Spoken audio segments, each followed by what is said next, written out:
చేయాల్సింది. అంటే పైగా ఇతను కొనేసి అమ్మేశాను అంటున్నాడు.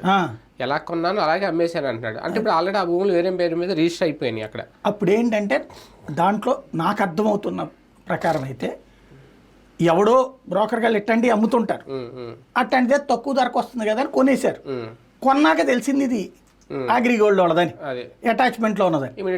ఇమీడియట్గా అమ్మేసి చేతులు దులుపుకున్నారు వీళ్ళు. కానీ ఇప్పుడు అది క్రైమ్ అయింది. అప్పుడు ఏం చేయాలి? ఇతను మంత్రిగా ఉన్న టైంలోనే అట్ట తప్పుడుది చేసినందుకు వాడిని అరెస్ట్ చేయించి ఆ డబ్బులు రికవర్ చేసుకోవాలి. అది చేయకపోవడం తప్పు. అయినా అసలు ముందు రిజిస్ట్రేషన్ జరగడమే తప్పేమో. అంతే కదా, రిజిస్ట్రేషన్ చేయడం తప్పు. దాంట్లో ప్రభుత్వ ఉద్యోగులు ఇప్పుడు 8 మంది 9 మంది ఉన్నారు. నేను అనేది ఏంటంటే, ఒకటి వీళ్ళు చట్ట ప్రకారం చేయాల్సింది చేయక ఏ చేతులు దులిపేసుకుందామని వీళ్ళు చూసుకుని ఆ రోజున చేయగలుచుకున్నారు.